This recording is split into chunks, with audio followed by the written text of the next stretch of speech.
night after. Yeah. So, his mother, I used to be the executive director of years ago, and his mother was the board chair. And I used to call her almost every day. Mrs. Weaver, can you come and sign this check? Miss Weaver, can you la la la la la la la? And I thought it kept her engaged. One day I called her. Good evening, everyone. I'm Alan Jones, Mayor of Winston-Salem. It's my pleasure to call to order this meeting, September 2nd meeting of the Winston-Salem City Council, and ask the city clerk to call the roll, please. Councilmember Joyner. Present. Councilmember Clark. Here. Councilmember Andrew Bowen. Here. Councilmember Scipio. Present. Mayor Pro Tem Adams. Here. Councilmember Taylor. Present. Councilmember Hall. Present. And Councilmember Burke. Here. Thank you very much. Would you please join the city council and me in a moment of silence?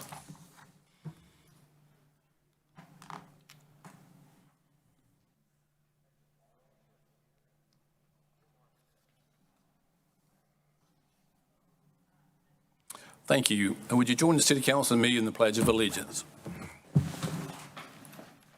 Pledge allegiance to the flag of the United States of America And to the republic for which it stands, one nation, under God, indivisible, with liberty and justice for all.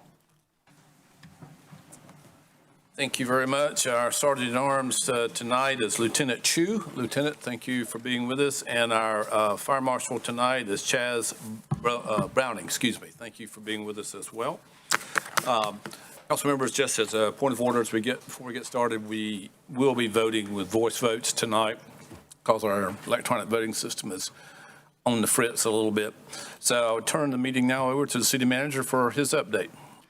Thank you, Mayor. A few items tonight. First on general city business, the Liberty and Main two-way conversion project. Milling and paving work is near completion on the section south of Brookstown Avenue. The traffic signal work is progressing with the installation of mast poles, mast arms, wiring, and traffic signals along the project limits.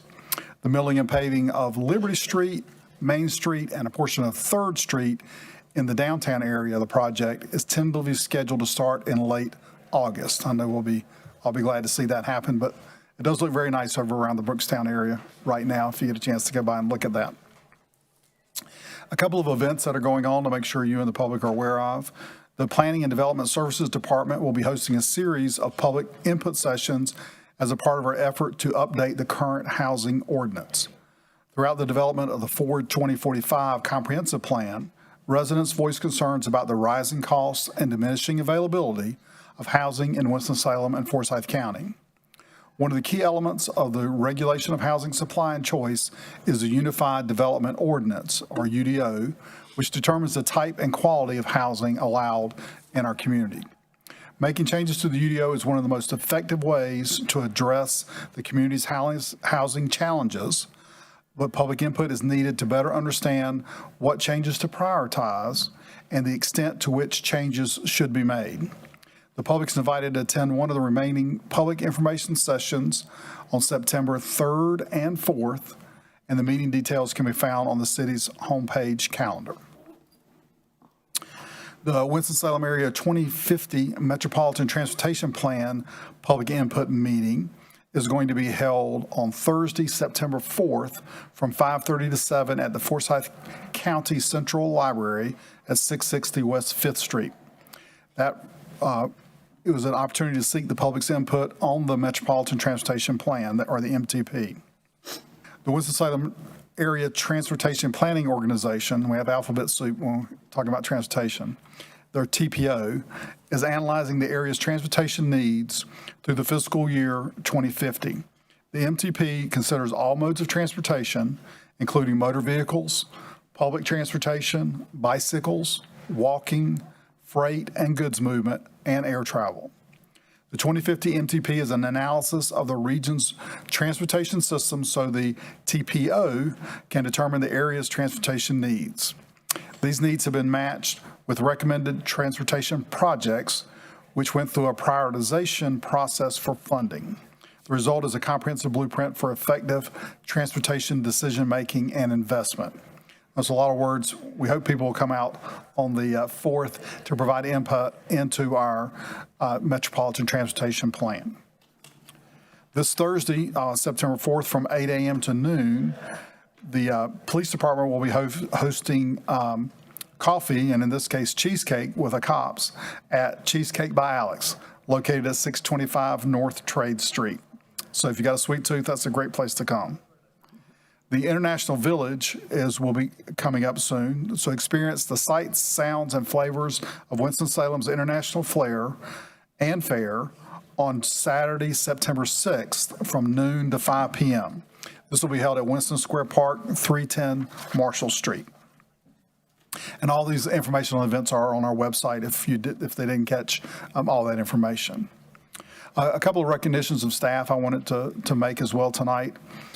The Office of Sustainability was selected by the American Planning Association North Carolina chapter as the 2025 North Carolina Marvin Collins Honorable Mention in the Resiliency and Sustainability category for its efforts in sustainability planning, which included a strategic energy plan and environmental justice report.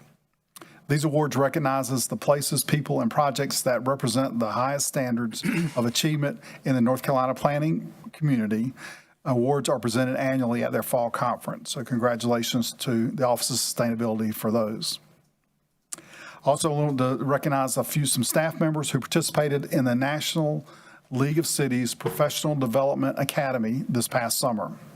This was a 3-month class focused on leadership skills, and our graduates were Kirk Erickson from our Planning and Development Services Deputy Director, Tim Knowles, our Deputy Chief Information Officer, Ricky Ruvio, our Assistant Utilities Director, and Sue Spainhauer, our Marketing and Communications Deputy Director.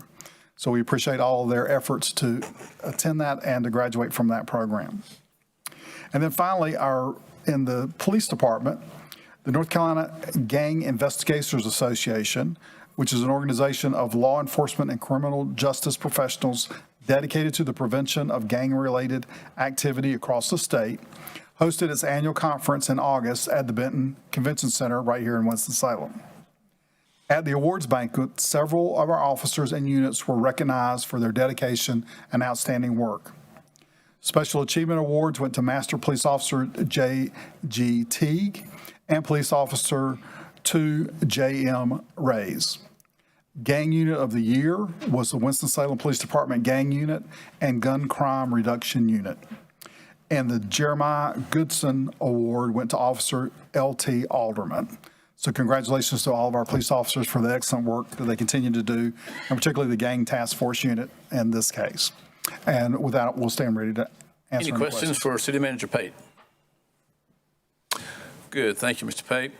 We do have 2 honorariums tonight, so Madam Clerk, would you read the first one, please? Item H1, proclamation declaring September 2025 as Preparedness Month in the City of Winston-Salem. Whereas all North Carolinians should be prepared for natural and man-made disasters as well as disease outbreaks. And whereas communities across the state have borne the impacts from wildfires, severe weather, damaging hail, high winds, and flooding. And whereas every community, business, family, and individual in Winston-Salem must be ready for natural and man-made disasters, including tornadoes, flooding, hurricanes, and public disturbances that might disrupt normal daily activities. And whereas residents can take a few simple steps, making a family disaster plan, creating an emergency supply kit, and staying informed to help make preparedness, community resilience, and personal responsibility a priority. And whereas the City of Winston-Salem, North Carolina Emergency Management and the State of North Carolina have collaborated to recognize September as North Carolina Preparedness Month to encourage residents to be disaster ready. Now, therefore, I, J. Allen Joines, Mayor of the City of Winston-Salem, North Carolina, do hereby proclaim September 2025 as Preparedness Month in the City of Winston-Salem. Thank you. I'd like to ask our Director of Emergency Management, August Vernon, to meet me up at the podium, please.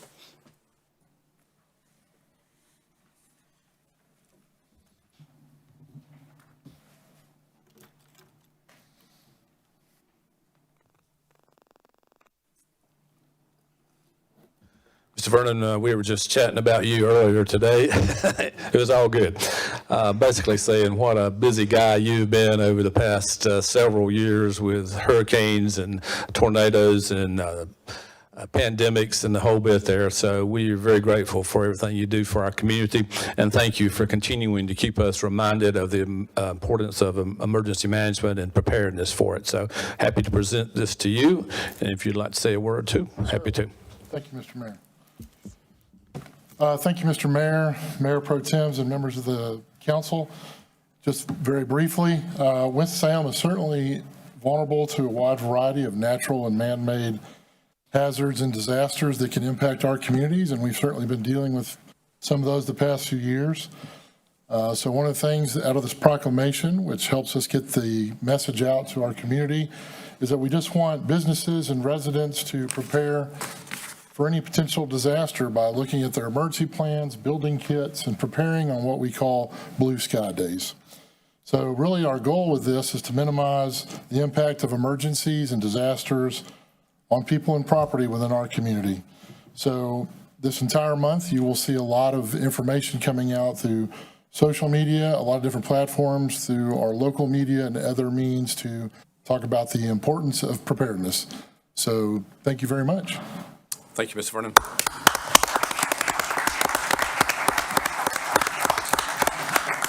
We have item H2. Item H2, proclamation declaring September 2025 as Smart Start Month. Whereas Smart Start of Forsyth County supports quality early care and education, preventative health services, and family support for children from birth to 5 years old, and has a proven track record in improving early childhood education, promoting healthy births, preventing child abuse and neglect, and enhancing family support systems.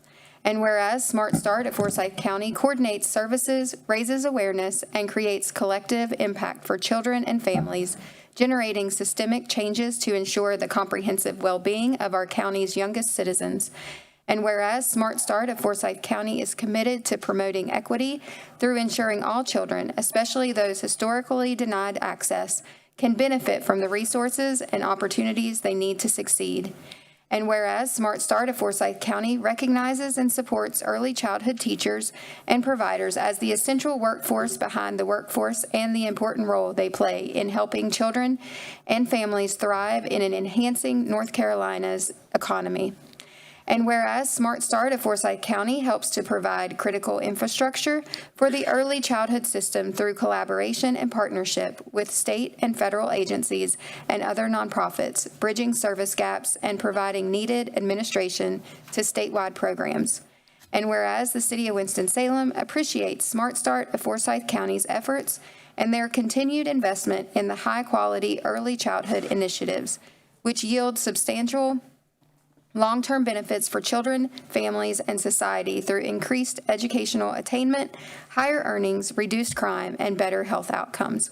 Now, therefore, I, J. Allen Joines, Mayor of the City of Winston-Salem, North Carolina, do hereby proclaim the month of September 2025 as Smart Start Month.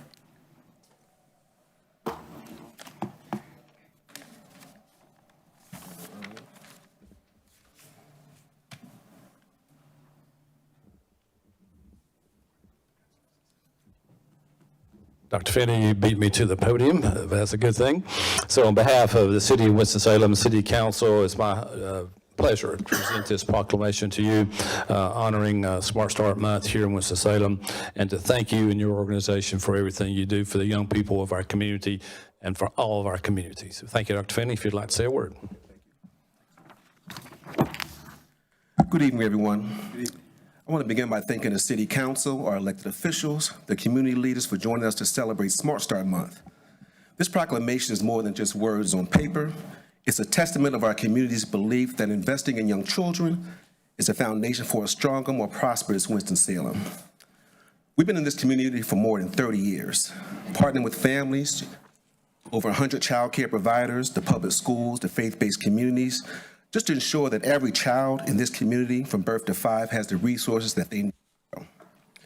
Each year, we reach more than 13,000 children. We reach those children each day. Right here, just in Winston-Salem, nearly 1 in 4 children live in poverty. The cost of infant care exceeds $9,000 a year. That's more than it costs to go to Winston-Salem State University. Since 2021, North Carolina, particularly here in Forsyth County, we lost about 12% of our family child care homes as well as our centers, leaving families with fewer safe places and fewer options for people in the workforce. These are not just numbers, but they represent parents working double shifts with no child care, grandparents stepping in to raise children, young children whose futures are shaped by the opportunities or the barriers that are present in their earliest years. But there's hope. We know that when we invest early, the return is immeasurable. 90% of brain development happens before kindergarten. If we invest in those years with quality early learning, family engagement, and health support, we reduce school dropouts. We strengthen the workforce. We build a healthier economy for all. That's what Smart Start has been doing and has been doing all these years. Day by day, program by program, from our trauma-informed care to our fatherhood initiatives, from expanding childcare access to strengthening partnerships with the school and healthcare providers, we're creating a network of support around your youngest children and families.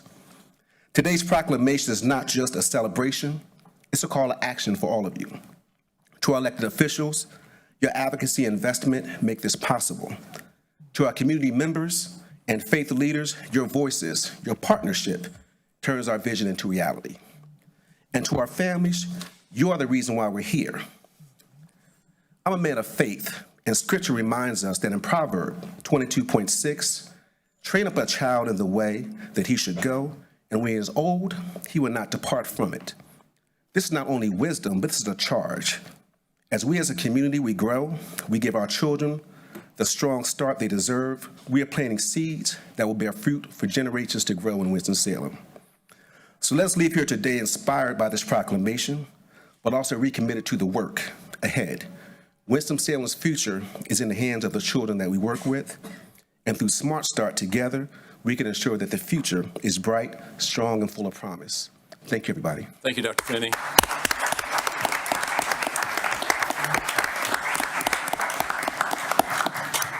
Thank you. We'll now move forward with the agenda. We are televising this meeting live tonight on TV 13 as well as our city's YouTube page, and it will be replayed tomorrow morning at 9:30 a.m. and again tomorrow night at 9 p.m. Copies of our agenda as well as videos of previous meetings are always available online on the City of Winston-Salem's website, and just click on the Watch Meetings Online link. The agenda tonight, as you know, is comprised of two parts, the general agenda and the consent agenda. It's always the practice of the council to take the consent agenda as the first order of business. Items on this agenda have been unanimously recommended by a committee of the City Council or are being submitted in accordance with an established city procedure. There'll be no discussion of the items on this agenda unless a council member so requests, in which event the item will be removed from the consent agenda and considered individually. Items not removed from the consent agenda will be enacted with one motion. Council members, are there any items you wish to have pulled? C5. C2. Okay, is there a motion on the balance, please? I'm sorry, Mayor, that's C3. C3, C2. okay. No, it's C2. C2? Yeah. Okay, C2. C2 and 3 and C5. Is there a motion on the balance? Move approval of balance. Second. Motion by Councilmember Clark, seconded by Mayor Pro Tem Adams. All those in favor of approving the consent agenda with the absence of C2 and C5, please say aye. Aye. Any opposed, no. That's unanimous. May we have item C2, please? Item C2, resolution to adopt the Northern Piedmont Regional Hazard Mitigation Plan, recommended by the Public Safety Committee. Go, and we're glad to have Mr. Vernon back to the podium. Thank you. Councilmember Adams. Yes, Mr. Vernon, again, thanks all to the emergency responsive staff, employees, volunteers, and everyone. I just think, I know this passed in public safety unanimously, and I'm sure it will tonight. But I also know that, you know, in light of what's going on nationally, in emergency responsiveness, whether that's hurricanes, tornadoes, fires, hazardous material fires, and all kinds of things. I'd like to know again, because what we heard during our Weaver fertilizer fire was that the citizens that were most impacted didn't get early enough warning, communication, but we hear that all over the country, whether it was Helene or any of the others. I would just like you to give some sort of confidence to the citizens of Winston-Salem, regardless of where you live, that you matter and that we're going to do better, and that I'm hoping that was part of the updates to our plan to ensure going forward that communication is key when it comes to emergency responsiveness and being prepared. Yeah, absolutely, Mayor Pro Tem, good question. So we try to get out messaging as many ways as possible. We do that through, number one, our marketing communications department. We do that through our social media, and we have learned that more and more members of the community and public are relying on social media day and night. We also use our partners at our local media and continue to work with them. Recently, I've had some meetings with WXI just talking about weather and ways to get information out. So unfortunately, there have been some events around the country where messaging did go out, but people did not have the means to receive it. One of the things we always try to do is to encourage the public to get what is called a NOAA weather radio. No matter where you live, typically a NOAA weather radio will work. Now it has to be plugged in, it has to have batteries, but it will work even if there's no power. And that is a system separate from everything else. That is part of what is called the emergency alert system. If you hear the noise go off on your television, on your radio, NOAA weather radio is one way to get that information out. We do have the means of setting off cell phones. One of the things we have learned and from some of these recent events, and we've had some recent ones here with a large number of severe weather events, that people get tired of getting alerts. And we've been asked, why are so many alerts going out? Those alerts, they just are. And you can go into your cell phones and turn those alerts off. And we certainly would tell people not to do that. So we're constantly evolving. We're constantly trying to find more ways to improve on our alert systems. We're certainly looking at a lot of new options within the emergency management world. Everything that has happened is we're taking a fresh look. Obviously, there's some uncertainty with some things at the initiatives and projects and tasks that are happening at the federal level related to this. Again, FEMA is a big partner of ours, and a lot of our alert system actually comes out of FEMA initiatives. So you brought up the Weaver fertilizer fire. We will try, like we did with that event, every means to get messaging out, including going door to door, using PAs, phone systems, alert systems, the media. But we've also found out there will always be a segment that may or may not get those messages. Another lesson learned that we have worked on since Weaver is non-English speaking, other members that may not have the means to see, hear, read. So we're continuing to try to improve on those resources. Thank you so much, Mr. Vernon. With that, Mayor, I move for approval of item C2. Thank you. Is there a second? Second. Second by Councilmember Scipio. Any discussion? All those in favor, please say aye. Aye. Anyone opposed, no. That's unanimous. Thank you, Mr. Vernon. Thank you. And then item C5. Item C5, consideration of items related to additional funding for Phase 2 and 3 of the Choice Neighborhood Initiative. General Government Committee recommends approval. Thank you. Councilman Clark, you asked for this. Yes, the Choice Neighborhoods is a massive redevelopment project. I think it's 5 or 6 steps or sections to it. How close does this funding get, and I know 2 and 3 were combined, how close does this get to having that funded, and are there additional funds needed other than what we're providing? Good question. Good afternoon, Mayor Pro Tem, members of the City Council. Samuel Hunter, Assistant Director of Neighborhood Services. The funding that is in front of you all tonight, the $3 million, is additional gap financing for phases 2 and 3. If this passes tonight, that gets us to a point where we can close on phases 2 and 3, which is approximately 112 to 114 units. Phase 1 was 81 units, so we'll be right around that 200 unit mark. And then we have phases 4, 5, and 6 remaining after that. Okay, thank you. Mayor, I'll move for approval of C5. Thank you. Second. Second by several folks, Councilmember Hall, I think. Oh, excuse me, Councilmember Burke, I apologize. Is your ward? I'm sorry. We have a motion second. Any discussion? All in favor of the motion, please say aye. Aye. Opposed, no. That's unanimous. Thank you. We'll now go to the general agenda, which is comprised of several items. There are public hearings on there. We have items related to demolition of property, economic development funding, public infrastructure improvements, transit upgrades, land leasing, opioid settlement agreements, as well as access easement approvals. When the public hearings are called, persons will be given an opportunity to speak. Would ask you that you would limit your comments to 3 minutes and give us your name and address for the record. If no one wishes to speak, I'll close the public hearing and we'll consider the item. May we have item G1, please? Item G1, public hearing and consideration of an ordinance ordering the demolition and removal of a structure located at 1814 East 18th Street, located in the Northeast Ward. Thank you. This is a public hearing. We have 3 individuals signed up as proponents of that. So I would go as Valicia Lamont. That's correct. Thank you. Good evening, Mayor Jones and Pro Tem Adams and City Council. My name is Felicia Lamont, and I am the owner of 1814 East 18th Street. And I am here today. Thank you for allowing me to speak. But if I may, before I get started, Pro Tem Adams, I was here at the last meeting, and you said something that really stuck to my heart. And your concern about this neighborhood was people, purpose, and property. And that's why I'm here to plead my case today.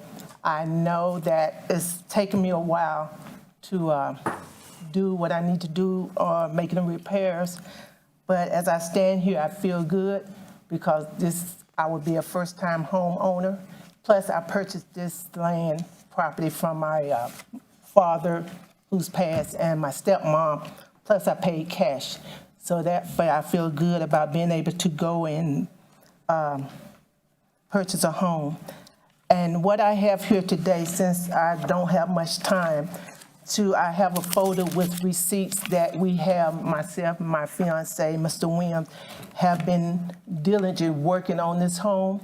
And this summer, we wanted to do a little bit more. But I'm in the school system, and unfortunately, I was not able to get those summer jobs that I had been getting in the last several years, 10 years or more. So that kind of limited my funds. But unfortunately, I'm not with the school system anymore. I moved on because I didn't want to be one of those that not have a job and continue on doing what I wanted to do with my property. So what I have before you is a picture that we brought, the before and after of the property. It's a lot to be done, and we spent several thousands and thousands of dollars out of our pockets.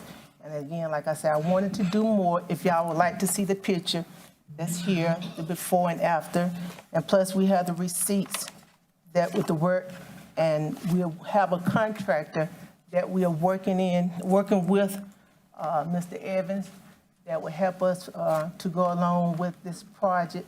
And plus, I am seeking and speaking with several financial institutions to attain a loan to complete this project. So I stand before you today and to ask that you all allow me more time to work on this project and to do what I need to do for this project. Because I'm looking forward to really moving into this area, the East Winston area, because I like what you all are doing with the new homes and building up the neighborhoods. So I want to be a part of that neighborhood and be rooted in.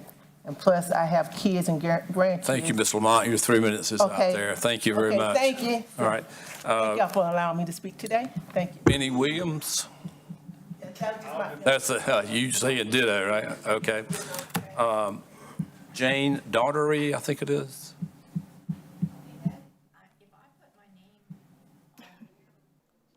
It wasn't what you intended for? This wasn't the item you were interested in? Okay. That's okay. No problem. All right. Anyone else for proponents? All right, well, and there's no opposition signed up for it. We should hear the report of the staff. Yes. Okay. Mr. Hunter, would you please give us a kind of a status on the project? Absolutely. Good to see you all again. So this item at 1814 East 18th Street, this is something that we've been working on for a number of years. The first time the complaint and notice of hearing was sent out was in October 20th, 2023. We tried to work with the property owner to bring it into compliance, but they failed to do so. We knew they were making some investments in the property, but it continued to be, for lack of better words, a nuisance to the community. And there were still outstanding violations that were unfit for human habitation. So therefore, we brought it to you all. We sent the finding in order in May of 2024, again, to give them some additional time before it came to you all this year as well. The notification letter that went to the property owner for General Government Committee went out in July of 2025, and the property is still not brought into compliance. So that's a high-level overview of the property. Questions from Mr. Hunter and Councilmember Burke? No questions. I would just like to make some comments. Thank you, Mr. Hunter, for that very accurate summary. I would just like to add to it as the council member of the ward. I have met for years with the residents in this community, and they have expressed concerns, and they've expressed concerns with Mr. Hunter present at their neighborhood association meetings, and their concerns have been the fact that this has been an eyesore for years. Nothing has been done to this property for years. Recently, some brick was removed from the front, and it does show that the brick was removed from the images that were presented. That brick became an issue because it was dumped in the stream right beside the property. So we had neighbors complain about that brick and other debris from the removal of this brick being dumped in the property. This location has become an attractive nuisance for all kinds of activity, and the neighbors have asked repeatedly for years about this property being removed, and I have never received a call from the property owner. I've never received any kind of call. We haven't had a conversation. This is the first time I've seen or heard from the property owner. So I am in support of G1, thank you. Is that a motion to? A motion to move forward and approve item G1. Thank you. Is there a second? Mayor Jones, you need to close the public hearing, please. I thought I did close public hearing, but if I didn't, I'm closed the public hearing. Thank you. And Councilmember Burke has made a motion to approve item G1. Is there a second?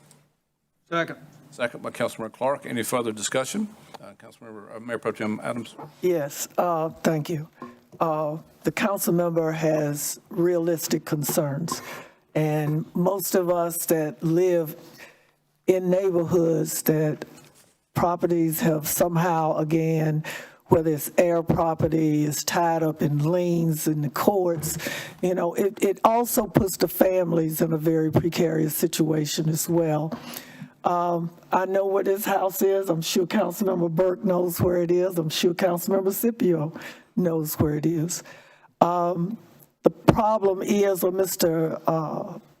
Hunter, can I ask you, when was the first time that we sent out the notifications? Because I know you say it's 23 on here, but in my years on the General Government Committee, there may be 10, 20 years that we are sending out notifications with no action. Do you have an earlier date than 23? I don't have an earlier date in front of me right now. I apologize. Just know October 20th, 2023 was when we sent the complaint and notice of hearing out.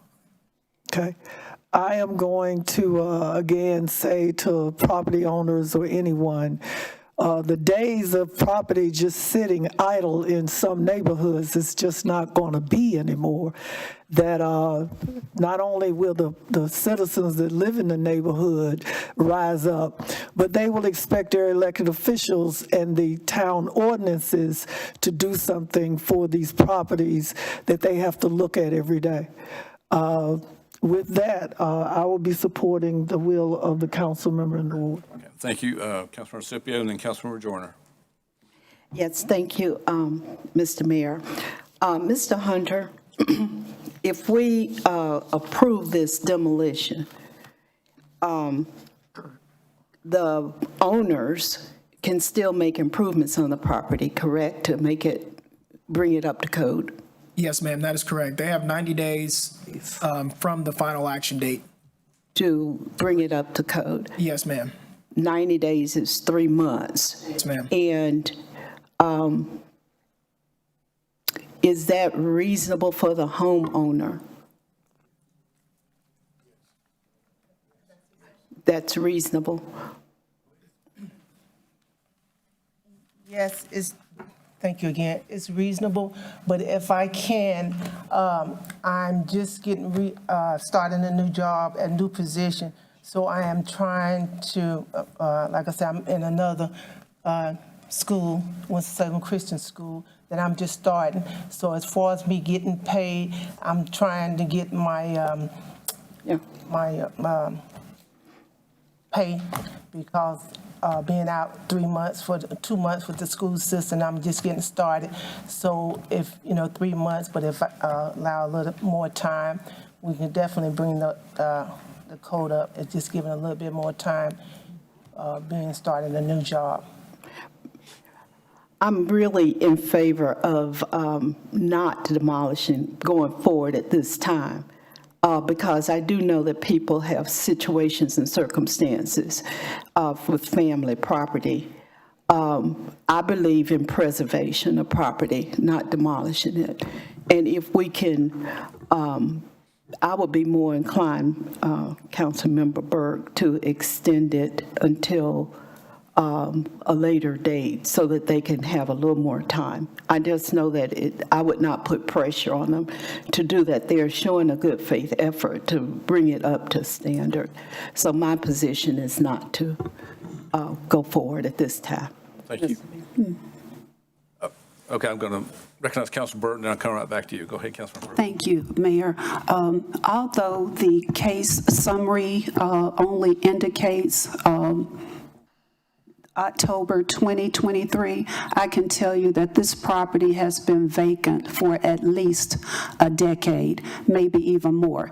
And it has sat in this condition right there, and it has been an eyesore. And I've heard complaints from the community members regarding this property for years.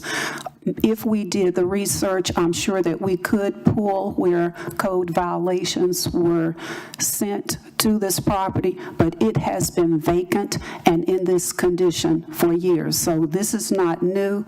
This is a complaint that the people who live right there and pay taxes are begging. They're not asking at this point. They are begging for something to be done where they live and where they have to look out every day. Thank you. Thank you. Councilor Joyner. Thank you, Mayor.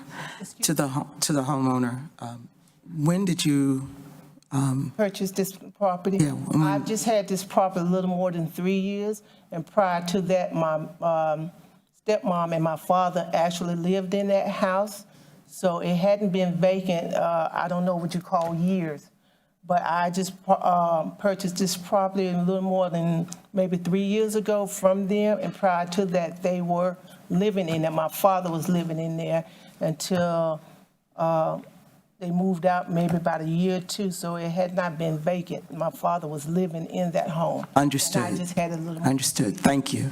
Mr. Hunter, Yes, excuse me? are there any liens, fines on the property for cleaning or? Not that I'm aware of. We don't have any civil penalties or anything on the property. We do have a list pendants filed on it, but there are no penalties accruing on it currently. All right. Thank you. All right, Councilman Clark. Yeah. I think there are a lot of good points made here. But looking at the pictures, to bring this house up, I'm going to guess it's $20,000 or $30,000, every bit of it. And I just want y'all to understand that you could put another 10 or 15 in it and you still wouldn't be close. And I don't know if we're doing you a favor or not by allowing you to throw more good money after bad. Unless you got the resources to fix this thing up, there are, and this is just my gut feel tells me it may not be worth it, because you still may not be able to bring it up, and then we're going to have to tear it down after you spend all that money. Because this house is in terrible shape, just looking at the pictures. Councilmember Taylor.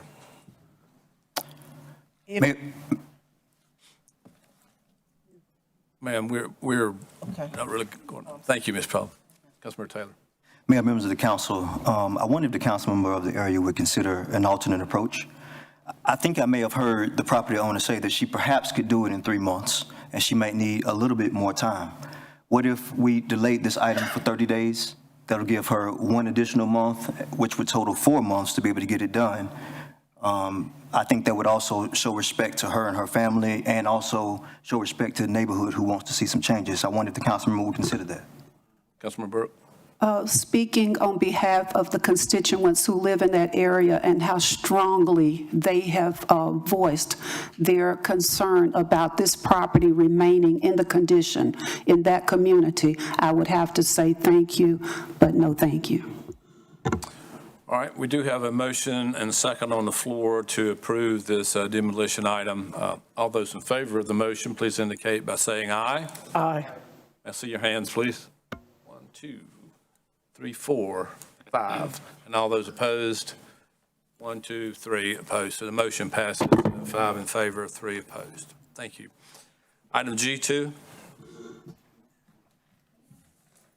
Item G2, public hearing and consideration of resolution confirming assessment role for demolition of housing unfit for habitation. Thank you. This is a public hearing. Does anyone want to be heard on this item confirming the assessment role for past demolitions? Seeing no one, I declare the public hearing closed, and this did come out of our Housing and General Government Committee, and I recognize the chairman, Mayor Pro Tem Adams. Yes, Mayor, I move for approval of agenda item G2. Thank you. Is there a second? Second. Second to approve the assessment role. Any discussion? All those in favor of the motion, please indicate by saying aye. Aye. When opposed, no. And that is unanimous. Thank you very much. Item G3. Item G3, public hearing and consideration of a petition to close and abandon a portion of an unnamed right-of-way north of Carnation Drive, located in the Northeast Ward. This is a public hearing. Is there anyone in the council chamber who would like to be heard on this proposed closing and abandoning of a street on Carnation Drive? Yes, sir. If you would give your name and address for the record, please, sir. Good evening, ladies and gentlemen. My name is Mike Rothrock. I live at 4540 Harry Street, which is, this is my land that we're talking about taking the imaginary road out of. It's been 60 years at least, and it's never been a road or anything put in there. So we're just asking so we can put a single family housing in there. And that's what we're wanting to do. Close it. So you're in favor of the closing? Yes, sir. All right, good. Thank you, sir. Anyone else? All right, I'll declare the public hearing closed and recognize Councilmember Burke. Thank you, Mayor. I believe that Assistant City Manager Aaron King has comments he'd like to make. Mr. King? Mayor, I would recommend we continue this for 30 days or until the October 6th city council meeting. We've got to button up something on our sign posting for this to square that up. Okay. So to give us time to do that, we recommend that council continue this to October 6th meeting. All right, Councilmember, would you make that motion? Yes, I move for approval to continue the public hearing until October 6th, 2025. Second. Second by Councilmember Hall. Any discussion? All those in favor of continuing this item, please say aye. Aye. When opposed, no. And that is unanimous. Thank you very much. Item G4. Item G4, public hearing and consideration of items related to economic development assistance of $4 million to Carter Front Street Capital for public infrastructure improvements at the grounds pursuant to NCGS 158-7.1, recommended by the Finance Committee. Thank you. We have a number of folks signed up to be heard on this item. For the proponents, first, Coleman team, please. You're not Coleman, but we'll start with you. Good evening. My name is Adam Parker. Thank you, Mayor, Mayor Pro Tem, and members of council. Again, Adam Parker, 450 North Patterson Avenue, Suite 300. Thank you for the opportunity to speak with you tonight and for your thoughtful consideration of this. I am a senior vice president at Carter, one of the joint venture partners with Front Street Capital and the developer of the grounds. I'm proud to represent this project that is becoming a cornerstone of the future of Winston-Salem, which is also a city that happens to be my hometown. The grounds represents nearly 100 acres in the heart of Winston-Salem that is currently vacant, untaxed land. This has long been underused outside of major events, and it is now positioned for a transformation. This area used to be an economic engine for Winston-Salem. Then came the 80s and 90s with job loss. In recent years, starting with Whitaker Park, followed by senior services, and now recently a new medical investment, this part of Winston-Salem is scheduled for another transformation. This area recently has been filled with community assets. There have been major event venues, the fairgrounds, Wake Forest University facilities, and now what Carter and Front Street are planning with the grounds. This is an area that already has 750,000 people a year come to it. Most recently, there's been everything from a tractor pull at the fairgrounds to the Winston-Salem Open. This is already where Winston-Salem gathers. This is now, with the planning of the grounds, designated to be another community asset on top of what I've already mentioned.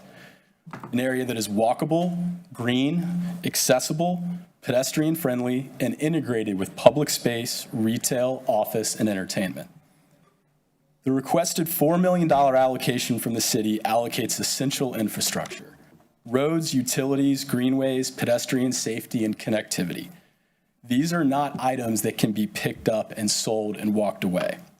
No buildings are being funded with this request. No retail, no office, no vertical construction whatsoever. Only shared infrastructure that benefits the broader community and unlocks future growth. These funds are part of a previously appropriated economic development allocation, funds that are specifically and legally designated for this exact type of work, and we believe the grounds is a perfect fit. The bulk of this infrastructure work, which has been underway since late 2024, was funded with a North Carolina state grant of $35 million. The state of North Carolina recognized this area and the potential to be a key economic driver, so much so that Carter and Front Street first presented to you close to 2 years ago about this opportunity. The state funding was always intended to go towards a larger infrastructure package, and it was never intended to cover all of it. The grounds is not over budget and never was. I realize I've hit my 3 minutes, and I will pass on to my partner, Coleman Team, who will speak to the economic impact of this project. Team. Coleman Team, 450 North Patterson Avenue. Mr. Mayor, Mayor Pro Tem Adams, members of council, I appreciate the opportunity here. Here tonight to talk about infrastructure. Infrastructure really that serves as an economic development tool, as a community investment. Infrastructure as a tool to unlock jobs, tax base, and long-term prosperity. The collective and long-term prosperity of this community is fundamental to me, our company, and in so many ways, it is an honor to play a role in this project. We're designing the grounds and building the grounds with the goal of becoming another cornerstone in the transformational investments and developments in Winston-Salem's story. That means envisioning and creating foundational infrastructure that unlocks high-quality, sustainable private investment, in our case meaning roads, utilities, stream restoration, multimodal access, safety measures, and more. With those projects, we're strategically laying the foundation for 100 acres of development in an underused, neglected, non-tax generating area so that it become an asset with a strong return of investment for the community and the city as a whole. As a part of the grounds, we've engaged Tourism Economics, a highly respected firm within Oxford Economics, to conduct an economic impact study. That economic impact study came back stating the grounds is projected to generate $1.3 billion in economic impact, not in its lifetime, in the first 10 years. That is a generational investment by the private sector and the public sector that will in turn generate over $40 million in taxes to the city and the county, not in its lifetime, over the first 10 years. That is sustainable economic development with a return many times greater than that of the city into this request. That also includes over 500 direct jobs where we're already working with workforce development initiatives to prepare our community for those jobs. Economic development and community investment are not mutually exclusive. Economic development funds and community investment is not and cannot be a this or that mentality. Tax-based growth is what grows investment in public services.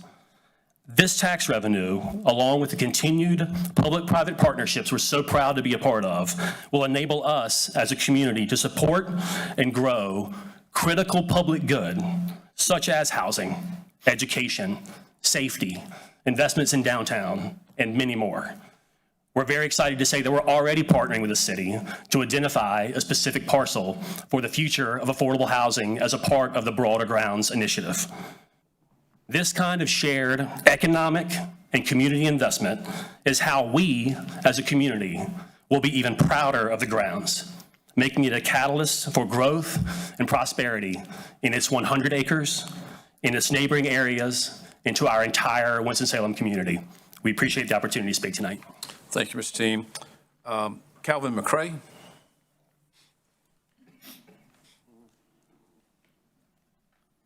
Good evening, Mayor, Mayor Pro Tem, members of council, city staff. Appreciate you all. I'm happy to be here, as always, in front of you, but I'm even happier to support something with such good community connections. Front Street and Carter have been really in tune with what the surrounding neighborhood needs and the city at large needs. This is an exciting project that has the opportunity to make this more of a destination than it already is. And yes, the investment in land purchase originated with Wake Forest and is in close proximity to the school, but the grounds is designed to serve the entire community, not just the university or developers. More than 750,000 people already visit the surrounding venues each year. The grounds enhances that experience and adds more year-round activity for even more consumer and visitor spending. Green space, walkability, water restoration, better traffic flow, safer places to gather. These are investments that every resident can enjoy and use. They work diligently to ensure the surrounding communities, regardless of socioeconomic status, were considered in the plans and implementation. The tax base created here supports the priorities we all share: better schools, safer streets, more housing. And it just makes sense, both financially and logistically, for the city to support the building and foundational infrastructure that makes this compounding good possible. Economic development isn't a separate track from public good, it's the engine that funds it. We've all been in a lot of conversations recently about this or that, and I couldn't agree more with Coleman that it's yes and we want to be a community of yes and, not just for Wake Forest, not just for downtown, but for the entire community. Thank you so much for your support, and everyone that I've seen in your roles has been helpful, and I appreciate it going forward. Thank you, Mr. McCray. Anyone else for the proponents who'd like to speak? Thank you very much. For the opponents, first person signed up is Linda Winikoff. Excuse me, I hope I got that right. Linda Winikoff, 3949 Chilton Drive, Winston-Salem 27106. Good evening, Mayor Joines, Mayor Pro Tem Adams, and members of the council. I speak today to strongly urge you to vote no on the request for an additional $4 million in public funds for the grounds development. This project has already received more than $35 million in public support through funding that came from the state. To now ask the taxpayers of Winston-Salem for more is excessive. We've heard promises of the projected revenue will pay for it before. When the Truist Baseball Stadium was built, the community was told that property and sales tax revenue from new apartments, office space, and retail around the ballpark would cover the city's costs. That didn't happen. Instead, the stadium has run deficits year after year, and the city has been forced to step in and subsidize those losses, which have run hundreds of thousands of dollars per year. In fact, this year alone, Winston-Salem taxpayers are covering more than $866,000 in subsidies for the ballpark, according to the proposed 25-26 budget. And by the way, the past budget is not online yet. This is about priorities. Council should stand firm in protecting the city's current financial health and use funds to decrease the gaps between the two Winston-Salems. Please do not give away $4 million in public funds based on promises of unguaranteed far into the future revenue. Do we really know if 22 seven-figure condos are going to sell? From a project barely started, years away from completion, and serves an area not even in the Winston-Salem downtown plan. Please direct the funds to support that plan and the many worthy projects that support all of Winston-Salem. $35,787,662 is enough in public funding for this project. I urge you to vote no on this request. Thank you. Patty Gilwater.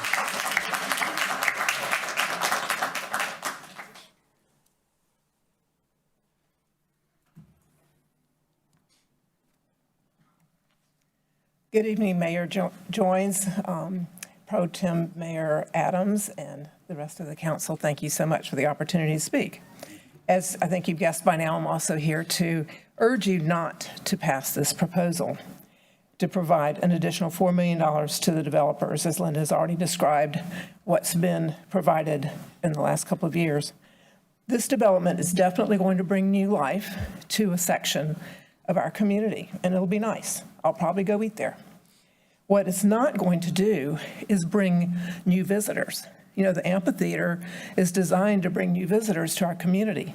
This isn't. It's going to take business from our downtown that's already struggling, and you can, there, we have a great downtown plan that you, the Ford 2045 plan that you and the county have just both approved, and that gives you lots of opportunities to invest $4 million according to a plan you've made that will help our core downtown and East Winston.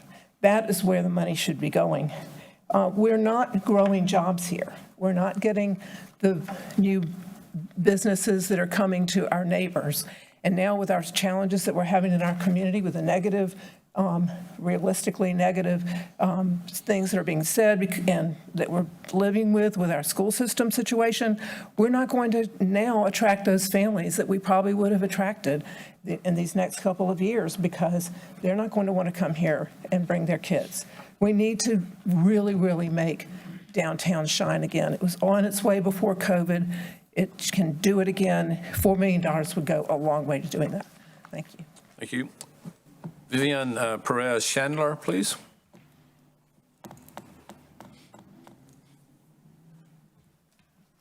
Good evening, Mayor, Mayor Pro Tem, and council members.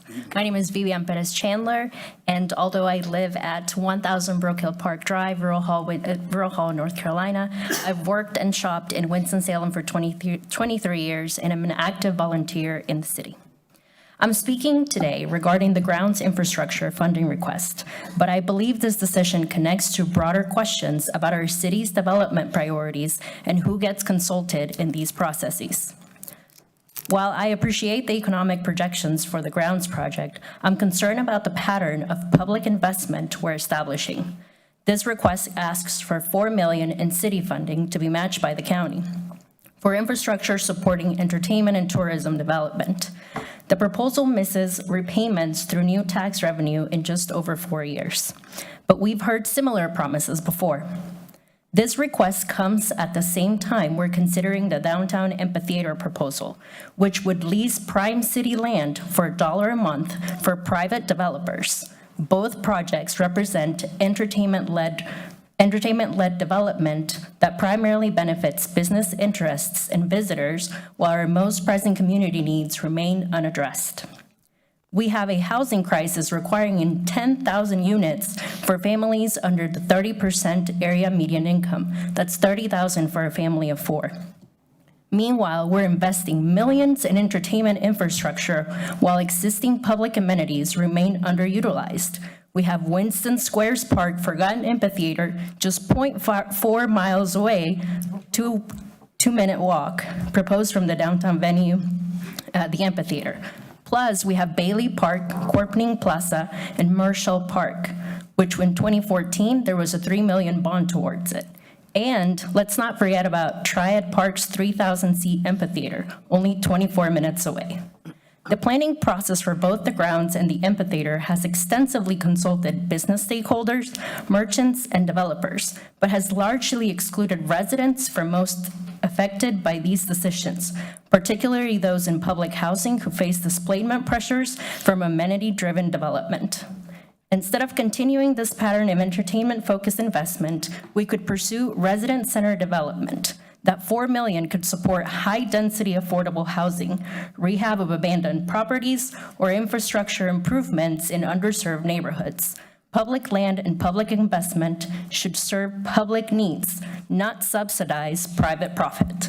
I urge you to vote no on the grounds funding request as well as the amphitheater proposal until we complete genuine community engagement and with affected residents. Perez, you're out of order. You're speaking on an item that's not part of this public hearing. So. It's both items combined, sir. No, it's not. So thank you very much. Thank you for your time. Sandra Stinger.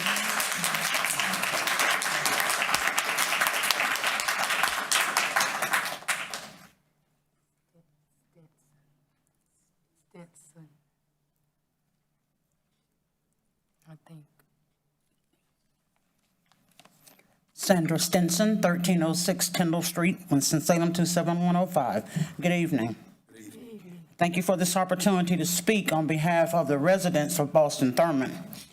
We were presented with a report from this group that told us that this is private investment on private property. Our concern is, why are we investing money from our economic development funds into a private project? We are opposed to having this approved, and I would ask on behalf of myself and several residents of Boston Thurman that you please reconsider giving this $4 million. We think that the amount of investment that has already gone forward for infrastructure is enough. So we think that there are other ways that those funds could be used in our community if it's for economic development.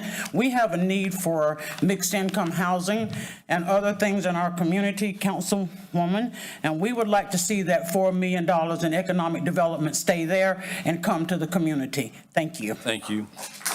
Bamika Shavers.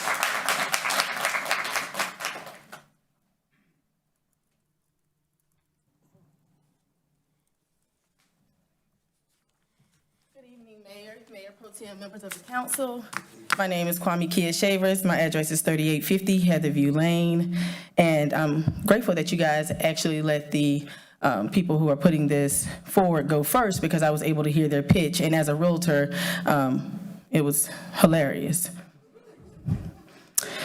I'm here today to ask that you vote no on this proposal to provide the additional $4 million to the developers of the grounds project. They are also seeking a $4 million match from the county, which I also oppose. While this development aims to revitalize the area around existing sports amenities and Wake Forest University, it will divert dollars from the downtown area restaurants and retail businesses that are already struggling to recover from COVID, if you haven't noticed.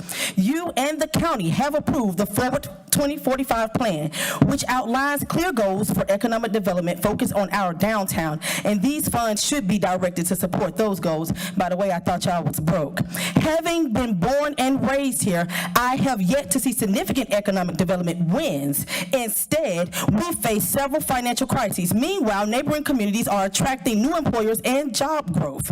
If we don't have the funds to develop communities dealing with food deserts like those in close proximity to the East Ward, the North Ward, the South Ward, or finances to support our firefighters, then we don't have any money for the grounds project. With our current school district grappling with a $46 million deficit, we will struggle to attract new families who might consider living here. And as a realtor, I know that because I just had to send 2 of my clients to another city because they did not want to live here simply because of our school system. Thank God I'm a North Carolina realtor, so therefore I can sell all over the state of North Carolina. However, I would have preferred they come to Winston-Salem, but they didn't want to come here because of everything that's going on with our school system. So if you don't have any money to take care of what's already going on in our community right now, you don't have any money to give to them. Let them figure it out on their own time like you are allowing our school system to do. This is an easy vote, and it is no. It's N-O, no. Have a good night.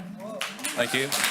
I'll declare the public hearing closed, and Councilman Clark, this did come out of your committee. I would Can I ask a question of Coleman? Yes, absolutely. Go ahead. Coleman, the apartments that are currently under construction, I guess that's the old blue lot. What do you anticipate the tax value of those? Sure, that's a great question. So to people who are doubting or there's questions about the repayment of this, the 2 projects that are currently under construction, that is a multifamily housing project and that is a retail condo village. Those 2 projects alone fully repay the city's investment in this project. Okay, do you know what the tax value will be? It's an $85 million project. The tax value is whatever the city's tax assessment will be. Okay, thank you. Yep. Clark, if you're ready for a motion. Yeah, I will. Mr. Mayor, hang on a minute. I'm going to make a motion. There's a second. I would like to make some comments. Thank you. Oh, this is easy. I move approval of agenda item G4. Second. Motion and second. Go ahead, Councilman Clark. I thought I had a long speech and I didn't. Let me make a few introductory comments and then I'll try to address this specific one. To clear some things from the air, we took a risk and invested some money in the downtown research park. I'm guessing that investment down there is close to $1 billion, $900 million, in that range. The source of this money, we bought a tobacco farm on the southeast side of town, I think for $3 million roughly. We sold it for $8 million. This is $4 million left of it. Another home run. As was just mentioned, there are already apartments and condos under construction. I know because I thought I was going to park there this Saturday and there was buildings going up, of $85 million. Next, and I'm not sure about this, but my last time I checked on the ballpark, there was no local public tax money in the ballpark. Right. It is paid for by a service fee on the tickets. I think you pay $1 a ticket or something. And also there has been, I'm going to guess between the there's 3 apartment complexes, I think, in there, 2 or 3. I would say that's easily $100 million, close. Been a while since I've been. Lastly, before I get to my main point, we just spent $9 million to widen and pave Meadowlark, my nemesis project. And that was because of construction that had already been done, just to put this in perspective. Now, my comments on the specific project. I've lived in this town a long time, I think 40 years or so, 50 years. The north side of town took 2 body blows when Reynolds closed Whitaker Park and Piedmont Airlines got bought out and emptied all those buildings. Yes, downtown's important, but there's 8 wards, and every now and then we have to spend a little bit of money that's not in downtown. We were lucky that the state came in with their money as far as local tax. By the way, that was ARPA money that Washington sent down, if you want to know the source of it. But anyway, to pay half what we spent to widen Meadowlark, and we've already got close to $100 million under construction, is a no-brainer. You can't see it, but behind Whitaker Park is a 100,000 square foot building that Toyota owns, where they're going to recycle the electric batteries that are going to be made at the battery plant in Trinity or wherever it is. This isn't a project for Wake Forest. This is a bold step by this community to try to revitalize an entire section of town that took 2 huge hits when 2 of our largest employers pulled out. I'm thankful for the state for the money they've put in, but I am very confident, based on our past successes, be it the Innovation Quarter, the ballpark, southeast side of town where we got the $8 million land we sold. I think we got a 300,000 square foot warehouse or something going up on it. We don't do things helter-skelter here. Other organizations in town may do that, and they get in trouble, as we know, looking at the paper. But we look at these things very carefully, and we go with people that we trust and that have a proven tax record. And I enthusiastically endorse this project in the North Ward. Thank you, Mr. Clark. Any other comments, questions? If not, we do have, oh, sorry, Councilmember Joyner. Thank you, Mayor. The point was stated that the money could be better spent in downtown. The downtown is hurting, and that the small businesses or businesses in downtown in that area needs it.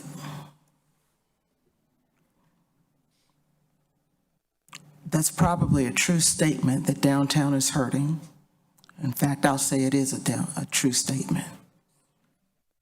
But you can't put all of your apples in one basket. Our city as a whole needs to be shored up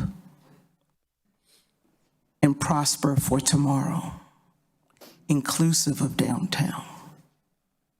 The economic development funds, when there's a project for downtown that needs to be for those things, and housing is not an economic development. It is just that, housing. So as much as we would want to say, just save all our money for one thing, we can't. We got to spread it out. Like the icing on a cake. As much as I like chocolate icing, I need somebody else to have some too. Thank you. Thank you. Councilmember Hall? Thank you, Mayor Joynes. I'll ask that everybody bear with me tonight because of my voice. But it is important for me to say a few of the things I want to say tonight. And I do have a few notes written down. So I will take my time, respectfully. It is important to note some things that we already heard, that there has been significant tax dollars that have already been allocated to this project. That includes a $35 million state allocation that was funneled through the city. It was approved by a previous council. And we have been able to see that infrastructure. If you go anywhere near University Parkway, 30th Street, if you've ridden down Deacon Boulevard like I did last Thursday when it opened up, you can see that. This request is $4 million from us, $4 million from the county, but also noting the $4 million that both Carter and Front Street Capital, I believe, plan on investing themselves for a total of an additional $12 million for this project. They did mention a projected $1.3 billion with a B worth of investment or economic impact that we should see in the first 10 years. I have received all kinds of emails regarding this project, which I'm sure my colleagues have received the same. I've also been able to have the fortune to be able to speak with the developers directly, as well as staff in the manager's office about this project. The concerns that are important to note is that while there have been several people that have been opposed to giving this additional funding for this project, one of the main undertones that I have heard is the importance of making sure that underserved communities are served, but also that the wealth is spread throughout this city. And I I have had some true back and forth with myself about what that looks like, of whether or not to vote yes or to vote no for this project. I have thought about what it looks like to go to this development, and I've talked to the developers directly about making sure that it is not just another Wake Forest project, particularly because there are tax dollars that have already been spent. These are public dollars, including dollars of people who live in underserved communities that are on fixed income. These are their tax dollars as well. And we talked about also wanting to make sure that these same people feel included when the development is in place. I've also talked about and shared with the developers, shared with others that I've been able to talk to over the past couple of weeks about how even at times when I go to Renault the Village, I like Dojos, I like Village Tavern over there, but sometimes I get a double look even when I go to Renault the Village. Because there are public dollars that are going to this, I want to make sure that this is something that everybody feels welcome at, and that everybody feels like they can be a part, whether they're shopping in the retail village or taking a drink at the bar or taking a bite at a restaurant. That is important to note. It would have been very, very easy for me to vote no to this tonight, simply just by looking at the emails that I have received and the phone calls that my community assistance liaison has gathered for me. However, I did have an honest conversation recently within the past 24 hours. And in that, I was challenged to think about where else will we receive this type of money when funds from the federal government are finicky right now, and we honestly do not know about the certainty of funds. When you hear about something that has this projected type of economic impact, I think about the tax dollars that we could see. What I would encourage my colleagues and I have talked to the city manager about, and I've also made mention to the developers about, is that hopefully what we can do if this passes, and even if it doesn't pass tonight, I feel like the development will happen. I think we all know that. But with the tax dollars that we do receive, how can we ensure that underserved communities who live nearby major development areas are making sure that they do receive some improvements in some piece of the pie? That is important to note, because as we're continuing to give incentives for people to make major developments, we have to do it in a way that shows compassion and thought about the people who live in places that oftentimes are underthought about when these things are happening. And that's not important just for one council member to think about, but for all council members to think about, and I'm sure that you do.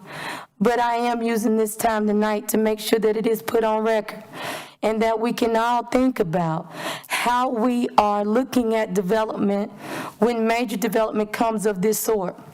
It's not every night that it comes to this city. It is coming to the North Ward, which I'm sure Councilmember Adams is excited about. But I say that to say that we need to be thinking about it, and I charge myself to make sure that no matter how the vote goes, that I will make sure that we're doing something to ensure that once the taxes come back to this city, that we are held accountable to how we make sure that these dollars funnel back into these communities, whether that's for affordable housing, whether that's making sure legacy residents stay in their home, whether that's for street improvements and infrastructures in communities. But we have been tasked to do that, and I want to make sure that that is put on record. I'm trying to think of one other thing I was going to say. Oh, it's also important to note, and I don't take this lightly, that we have also given dollars to Front Street Capital, I think a few months ago, for the spec building off of Union Cross Road. It just so happens that they also are a developer for this project. But I say all that to say that I want to make sure that my council members, my fellow colleagues are thinking about that. And one other thing. We talked about 500 jobs.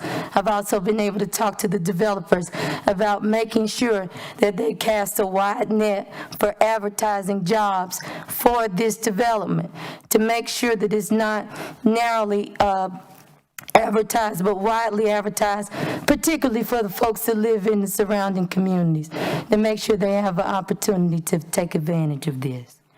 And thank you. I think that's it. Thank you, Councilmember Hall. Thank you. You've held up pretty well there. Okay. Mayor Pro Tem Adams. Yes, thank you, members of the council, mayor, those listening. Yeah, I am very excited for this project. Anybody that knows me that have talked to me in the past 13, 14 years know that this project, yes, has been in the making that long. I also like to always tell elected officials and leaders, particularly elected officials, you're elected to represent the constituents of your city, but you're also elected to be a salesperson. No city can basically run in the environment that we live in now off of just property taxes of the individuals that live in the city, the commercial taxes. It won't work. Yes, years ago when I got on the council, we had just delved into our relationship and public-private partnership with the Innovation Quarter. And I supported a lot of that because our downtown was dying. We were plugging away at anything that we could throw a noodle up against the wall that would stick. And a lot of you in this room knew what that meant. A lot of long conversations and harsh realities that we were not going to be Charlotte, which we didn't want to be. We were not going to be Raleigh-Durham, which we didn't want to be. We knew that we were in the triad amongst Greensboro and High Point and Kernersville and Clemens and Walnut Cove and all of those little towns and villages that helped make the North Piedmont great. This project is a transformational project for the city of Winston-Salem, much like when Whitaker Park was built. And nobody realized during the time that it would become the largest and most modern tobacco manufacturing company in the world. I had the privilege of working there.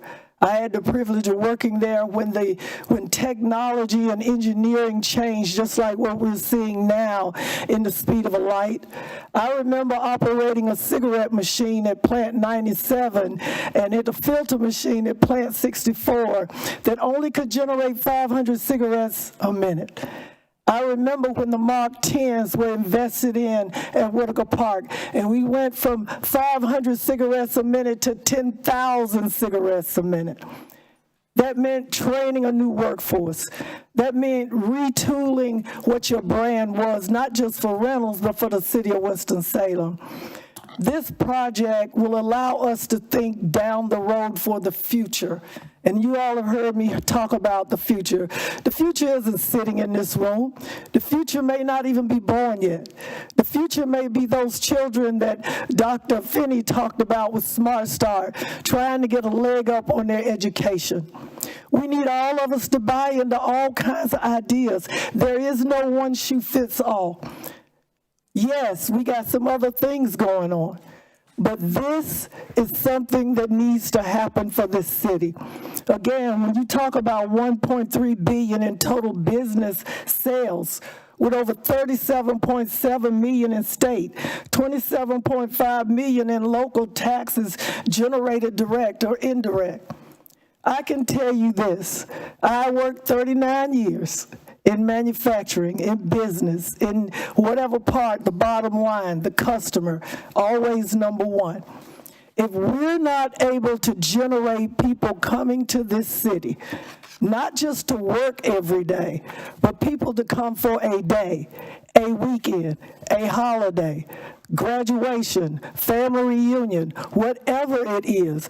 All cities now are locked in on what we need to do to transform our brand, to take it to the next level, whether that means working in collaboration with the Downtown Partnership, working with Winston-Salem Forsyth County's Tourism Board, working with Greater Winston-Salem, working with the private sector. It is now is the time, people. We got to step up if we want to do great things for our community, our citizens, and for those that we're attracting to the 7th largest state in the country and continuing to grow. We got to think futuristic. We got to think next. And with that, yes, I will be supporting this with all my heart and soul. There's a part of me, born and raised in this city, all 71 of my years.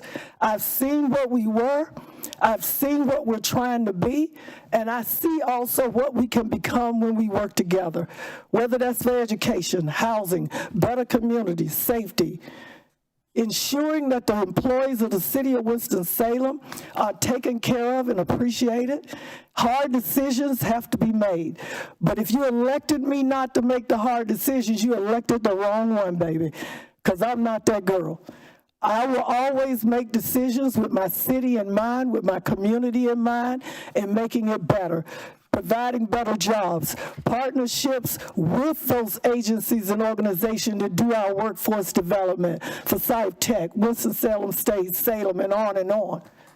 This is a moment in time that, as they say, you will remember if you live long enough to say, in 2025, I was there when they started to move this city into the next again, to shore up our city with tourism, with visitors, with families and citizens. Thank you so much. Thank you, Mayor Pro Tem. Not to belabor the point at all, but some great points have been made. As Councilmember Clark said, we don't make these decisions lightly. We look at return on investment to our city. Take I guess an example of the ballpark. We are not losing money on that ballpark. The projections clearly show that we don't put any city dollars into it for the entire financing period there. This one is, I think it's a slam dunk. It's pretty easy acknowledgement. Going to generate right at $4 million a year in new local property taxes, and that repays our investment very quickly. So it seems to me that this is a decision that we need to make.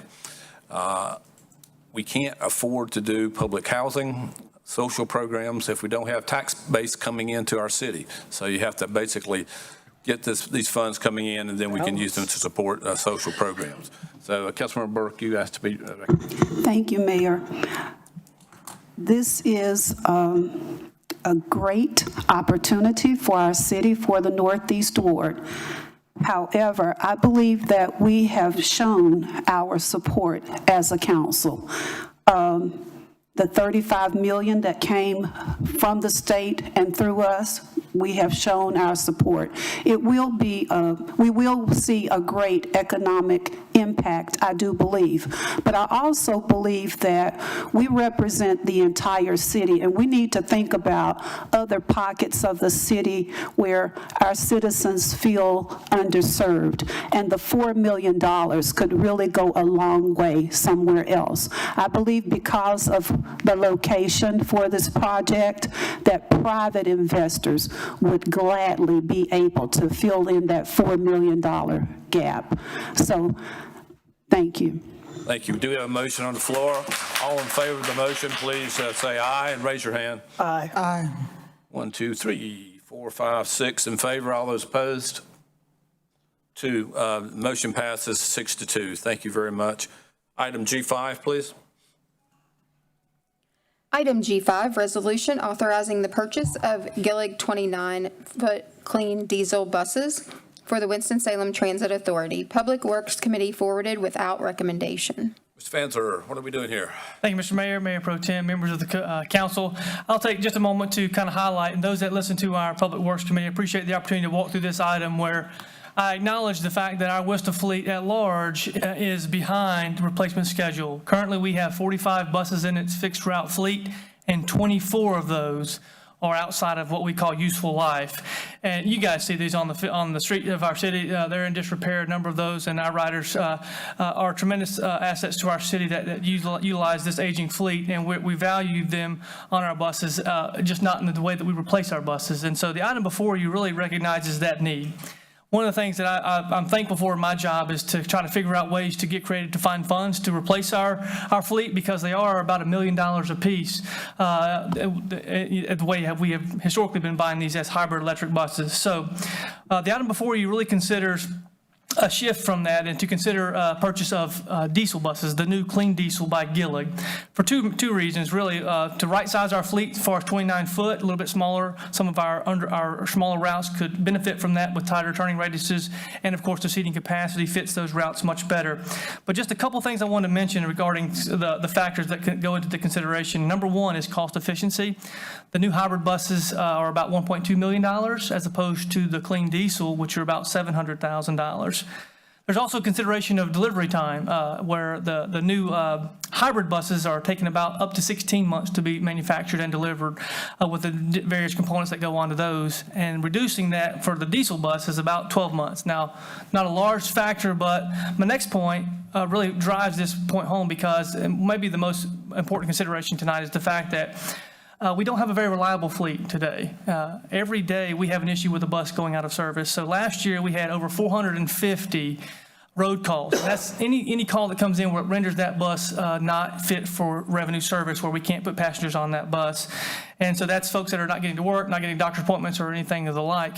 And so over 450 times that we dealt with that last year. That's how far behind our fleet is in age. And so we're trying to catch up on that. So item before you is to consider utilizing $7.6 million of MPO funds that our department has gone out and worked with the MPO to secure. And I'm happy to say that the capital plan adopted by this council has supported that local matching funds to consider replacing up to 10 of those hybrid buses with diesel buses. And the intent here is solely to do a one-time purchase to catch up on how far behind we are on our replacement schedule.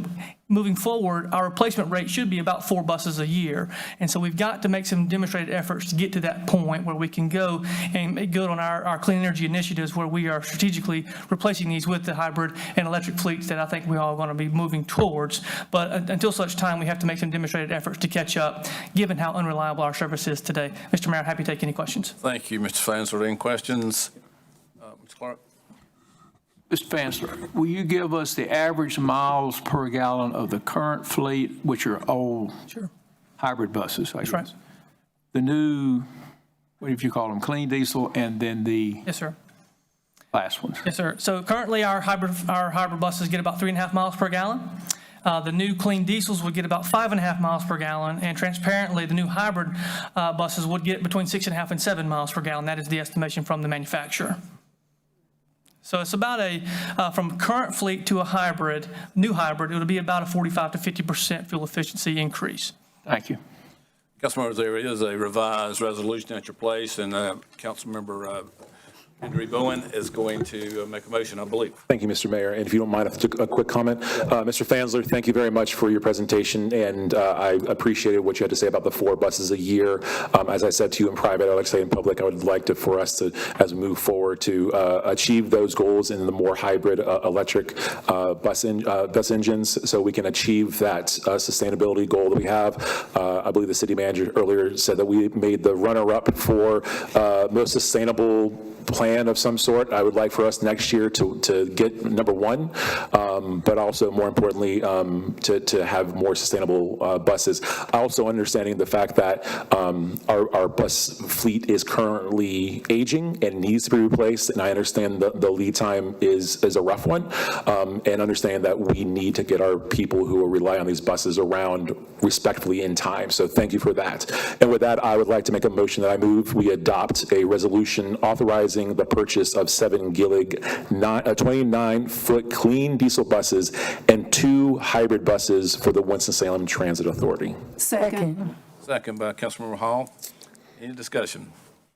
Councilmember Clark. I will vote for this, but I want to make a point. Bus that gets 6 miles to the gallon is a diesel bus. And that's what we spend $500,000 to go from 5.5 to 6.5. All of these buses are diesel buses. You look out here and see these pretty green buses going by, they're getting 3.5 miles to the gallon. It's a diesel bus.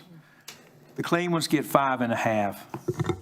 We're going to spend $1 million to get a mile more per gallon. Do not fool yourself that we are helping the environment. These are all diesel buses, especially since most of them drive around this town empty. You don't save anything when a bus goes by and nobody's on it. I'm the biggest critic of our bus system, and I continue to be. I will contrast that with a project we recently approved to replace all the streetlights with LEDs, which is going to reduce the electrical usage 40% of the streetlights, something like that. That's real savings, 40%. I just don't want us to fool ourselves when we're going from 5.5 to 6.5 miles per gallon. If we want to do something to help the environment, why don't we do something real? I consider these kind of a token project. And by the way, that $500,000 more, a lot of that's energy related. These hybrid buses are full of copper and other metals that are very energy intensive. I've always challenged whether or not you actually save energy spending another $500,000 to make all that goes into a bus that gets 6.5 miles to the gallon. Thank you. Thank you. We do have a motion and a second. All those in favor of the motion, please indicate by saying aye. Aye. Anyone opposed, no. That's unanimous. Thank you very much. Thank you, Councilmember Bowen. Item G6.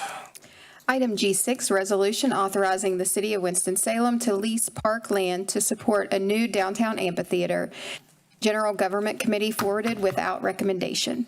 Council members, I know we've talked a lot about this, particularly some concerns about noise and so on for that. And I believe, Ben, you've been doing some work with the developers on setting new sound ordinance issues, as well as addressing the decibel levels in front of the stage and behind the stage. And we understand we potentially add those to the lease agreement. So would you comment on that, please? Yes, good evening, Mayor Joines, Mayor Pro Tempore Adams, members of council. There's discussions have begun here recently between city staff and the ownership group about what we need to do to address the concerns about noise. Right now, the ordinance that the city has basically references the county ordinance, and that the enforcement language in that ordinance is very subjective. And so in order to really create objective standards that can enable us to enforce events and make sure they are in compliance, we are in discussions with the ownership group, but also it'll be a work and a project of city staff to look at the city's noise ordinance to basically develop objective standards that may establish decibel thresholds, also establish the distance that those measurements would take place from a venue that produces sound. And that's something that we'll be bringing back to the council for your consideration in the upcoming months. Thank you. Any questions, Mr. Rowell? Thank you. I recognize Councilmember Hall, who this project is in her ward, if she would like to make a motion to come on the floor. I'm doing the motion. Oh, you're going to motion? Okay. All right, go ahead, Councilmember Clark. This is all rehearsed ahead of time. I move for approval of agenda item G6, and if there's a second, I would like to make a comment, Mayor. A second? Second. Second. Discussion. Just a moment. Go ahead, Councilmember Clark. I have two comments or two areas to comment on. At the last meeting, and it's true of every month, the second meeting of the month, we have public comment. And the rules of the public comment are that the public gets to speak and we sit up here and listen. And we do that for 30 minutes, second meeting of the month, you're invited back. At the last meeting, a number of our speakers got up and said some absolutely horrible things about one of our families in this town. I have personally known Don Flo and his wife. I know his parents. I know his son, his daughters, and his sister. And I can tell you there's not a family in this town that has done more for Winston-Salem than they have. And I was appalled at the cheap shots taken at his 96-year-old father, 92-year-old mother. I have found when people don't have anything important to say, they just pick on you personally because they don't have a good argument. So anyway, Don, I just want to get that out. It's my time to speak. Now, as far as the actual item, I have one general theme here, and that is if you live in a city, and we all live in a city if you're from Winston-Salem, you will be inconvenienced. That's not an if, that's a truth. If you live near school, and I think there's close to 50 schools in this community, you got traffic twice a day. We got 20 fire stations with fire trucks going in and out. We got hospitals with sirens. We got ballparks. We got Bowman Gray Stadium. You want to talk about noise, you go out there on Saturday night in the summer. We have major thoroughfares. We have churches, large churches that generate traffic. I personally live on a street that gets about 9,000 cars a day, and I live 4 blocks from a fire station that goes by the house all the time. Most people in this town are affected by traffic or noise. It is the price we pay to live in the community and all the benefits we get. I know of no better example than Baptist Hospital that has one of the premier level 1 trauma centers in the country. And the folks in Ardmore have to put up with sirens and a helicopter that comes in and out. But that's the price we pay for it. You amen there. What we try to do is when we try to come together, community, is to ameliorate to the best we can extremities. For example, and Ben just mentioned it, we have a noise ordinance. We have ordinances on when bars can close. With an ordinance that will affect when this amphitheater shuts down. We do try to combine the benefits and the inconveniences that come with a city with reasonable ordinances so that we can all live together. But folks, everything I've mentioned here in my 25 years sitting up here, somebody's come in and complained. Oh, I didn't even mention, I had somebody rented an apartment near the sewer plant and came up and complained about the sewer plant being next door. We have 2 sewer plants and 3 water treatment plants, by the way.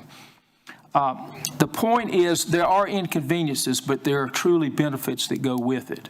And I think we need to keep that in mind when we decide what we do for the community. And I think the steps taken that were just covered to take a look at our noise ordinance to be sure we're covered on this will mean that this will be a great benefit to the city with minimal impact. Thank you.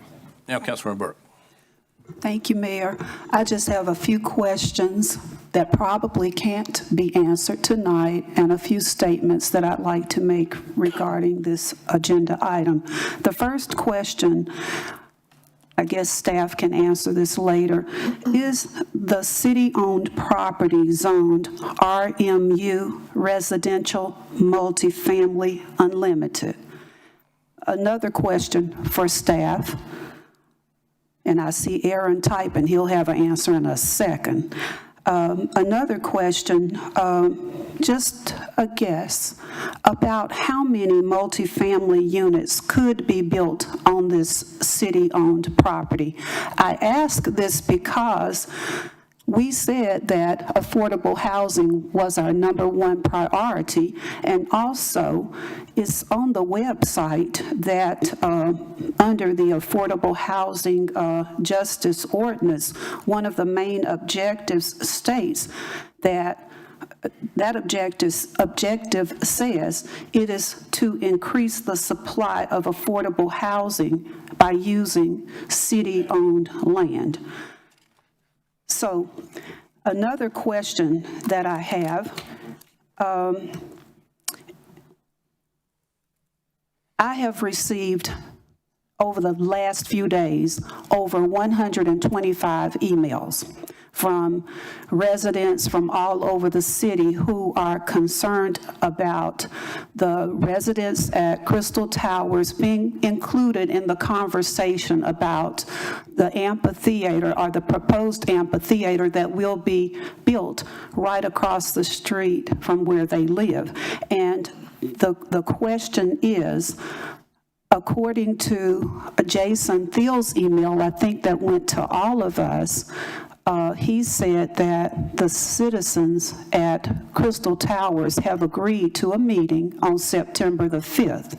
Are we going to consider, and I guess this is a question we have to answer tonight when we vote, are we going to consider waiting until they have an opportunity to hear more about the project, ask questions, share their concerns? And according to these emails, over 125, the concerns are the noise, they are concerns for their safety, and concerns for the additional traffic.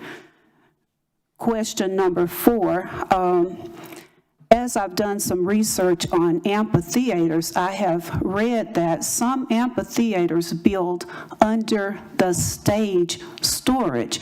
And so my question is, would Mr. Flo and his business partner ever consider using under the stage for building storage for the props, the bathrooms, the dressing rooms for the entertainers? Or would you consider building up high, kind of like a penthouse style right there on your property? I ask these questions because I'm wondering if, here's another question, can we do both? Can we use the city-owned lot to build affordable housing, and can we use the lot owned by Mr. Flo for the amphitheater and for the additional space that he's needing going below or going above? Last question. Well, not a question, statement. I would like to make a substitute motion that we table this vote until our October 6th meeting. That way, it would give the developers, Mr. Flo and others, an opportunity to meet with the residents at Crystal Towers, answer their questions, hear their concerns. One other statement I would like to make. Will you consider, for the noise, creating a wall barrier, kind of like what we have on I-40, a noise barrier to eliminate some of the noise that would go directly to the Crystal Towers residents? With that being said, Burt makes a substitute motion to continue this item to October 6th. Is there a second? Second. Second. All those in favor of the substitute motion, please say aye. Aye. All opposed, no. Motion fails. Councilmember Bowen, Andre Bowen asked to be recognized. I'm sorry, I'm coming back to you, Councilmember Hall. Thank you. Thank you, Mr. Mayor. As I was doing my research for this, I looked at the Red Hat Amphitheater in Raleigh, and noticed that next Monday, one of my favorite bands, the Pixies, is playing. And then I looked at Asheville and noticed that the Pixies were playing there the next night. And I would love to see the Pixies play at this amphitheater. But that's a selfish reason for me not to make this thought, because as Councilmember Burke mentioned, I think I received 150 emails over the past few days. But not just that, I had comments from First Baptist Church today, who I know that you had a conversation with, and I appreciate that conversation with, and they are in favor of moving this forward, but they also had concerns about moving this forward so fast without hearing from the people at Crystal Towers.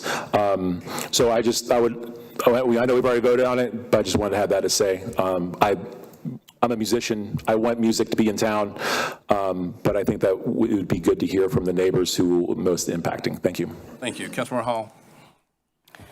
Thank you, Mayor Jones. I'm going to ask for the same courtesy of giving me some time. As council member of the board, I would say I may have received more emails than you all.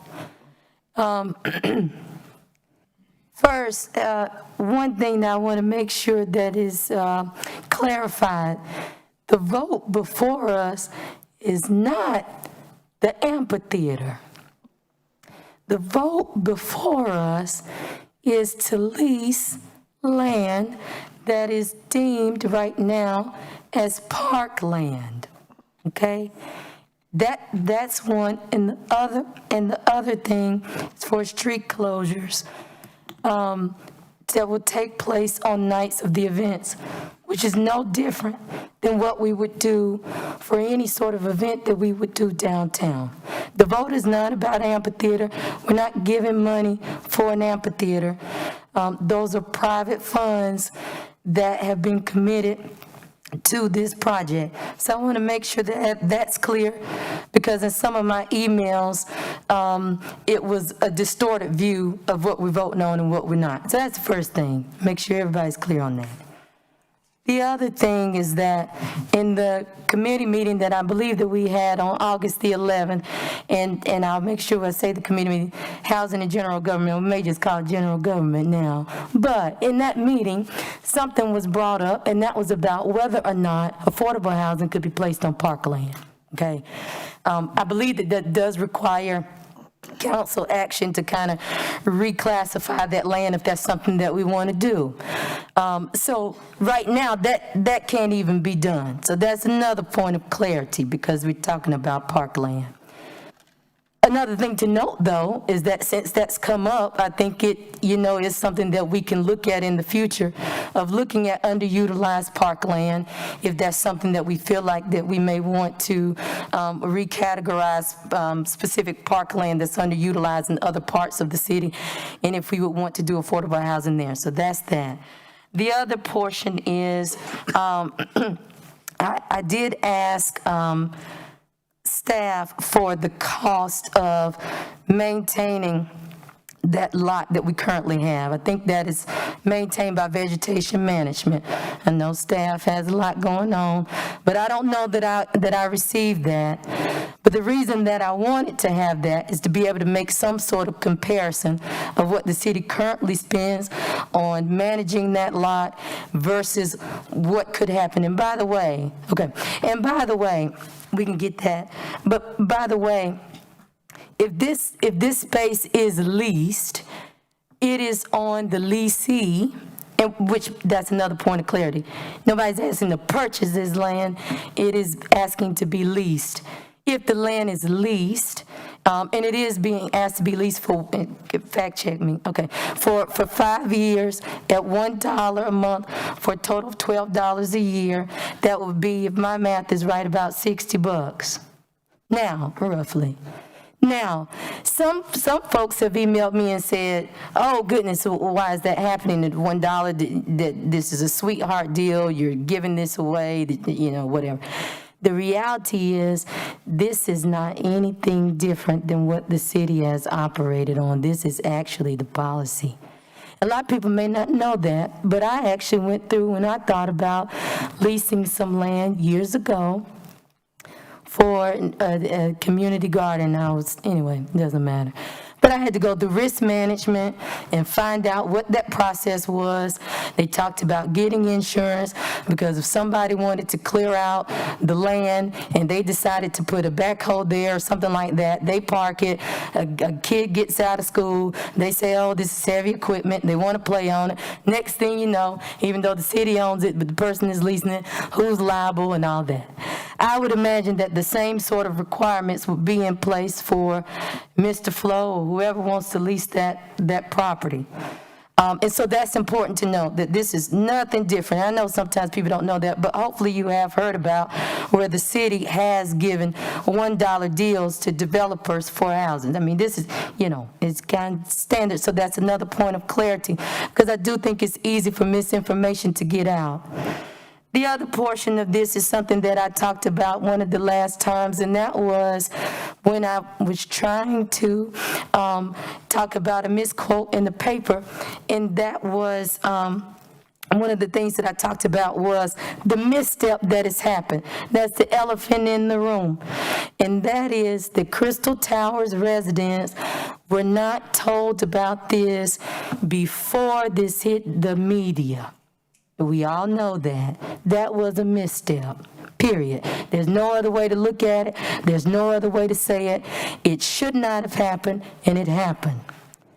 What I have tried to encourage is that there's conversation with Crystal Towers residents, and I've tried to make communication with the property manager there, as well as leaders of the Tenants Association there. There is going to be a meeting, yes, it is on Friday, September the 5th, and if my health holds up, I plan to be there at 12 noon. That is after this vote tonight. Here's the thing, because it was a misstep, you cannot force people to meet with you whenever you want them to meet with you just because a vote is happening. Can't do it. But for the simple fact that they said yes, they would meet and they wanted to learn more about that, I do think it's important that that meeting does take place. I know that there have been other residents in the West End area, which Crystal Towers, you can't call it a part of that whole area there. There have been concerns from people about the noise, and I know that we're doing a separate part about the noise ordinance and what the decibels can be. So I see this as a two-parter that can't move forward to a two-parter unless we have some sort of vote tonight, which is why I voted against tabling it. There has been a public comment period where we were able to hear from folks from Crystal Towers and Housing Justice Now. So that has happened in between time of our last committee meeting, which is why I was one of the ones that voted to move it to this body without recommendation. That allowed us time to hear from the public, whether they were in Crystal Towers or not. And Crystal Towers was not the only, the population that did not hear directly from the petitioners. I will say this, and I will say that if we delay this vote tonight, in the part two about the noise ordinance and what we can do to ensure that any other concession that needs to be made before the ink is signed on any lease, it gives time for Crystal Towers residents, West End, anybody else in downtown. I think downtown is represented by 3 different wards, maybe 4. Okay, 4, thank you, okay. That we have an opportunity to do that. So I would like people to view it as that. This tonight is not it. This is a two-parter. And I think that those were all my comments for tonight, but I did think it was important to clarify. And with that, I would yield. Thank you, Councilmember Hall. This is a great opportunity for the city of Winston-Salem. You don't get an opportunity for someone to hand you a $9 million gift to your community, create a wonderful venue in your community. It's bringing people, 5,000 people at a time, down to an event there. I do agree that there are concerns regarding the noise and the decibels that will be coming from that. As you heard, we're taking steps, and we'll take additional steps to make sure that issues of strengthening our noise ordinance will be incorporated in this lease agreement. Therefore, it can be enforced clearly, and that's the key to any kind of a decibel level, is a way to enforce it. So I think it's a great opportunity. I appreciate Don Flo and Mr. Brenner and they're bringing this project to us. So we do have a motion on the floor to approve this lease. All those in favor of the motion, please say aye. Aye. Any opposed, no? I hear 2 noes. Councilmember Bowen and Councilmember Burke. All right, next item, please. Item G7, resolution authorizing execution of the Alvogen Amneal Apotex, Hikma, Indivir, Mylan, Sun, Zydus, Purdue Pharma, and Sackler family opioid settlement documents and approving the supplement agreement for additional funds. We recognize our city attorney, Ms. French, if she would tell us about this item, please. Thank you, Mayor Jones. Good evening, Mayor, Mayor Pro Tem Adams, and members of the council. We just want to remind you that over several sessions, you have voted for the city to participate in this class action as it relates to our opioid settlement and the opioid crisis. And the council has already taken steps to move us forward in that settlement and continue forward with our litigation efforts. And tonight, we just ask that you take the next step in allowing city staff, including myself and the city manager, to move forward with execution of the settlement documentation so that we can finalize said settlement and receive the funding that is associated with the class action. I will remind you that we do not have an amount at this time, but as soon as an amount is available in terms of what the city would receive, I will be happy to share that with you. Thank you, Ms. French. Any questions of Attorney French? Get the money, baby. Get the money. I think we're using the monies we've received to date for our BEAR program, basically. Yes, sir. That's correct. Councilman Clark? I move for approval of agenda item G7. Second. Second. Any discussion? Not all those in favor of the motion, please say aye. Aye. When opposed, no. That's unanimous. Thank you, Ms. French. Now, item G8, please. Item G8, resolution approving a permanent access easement and maintenance agreement between the City of Winston-Salem and Truliant Federal Credit Union. Mr. King. Thank you, Mayor. I'll be brief. There's a small triangular piece of land that sits between Haynesmall Boulevard and Truliant's property line for their main campus over there.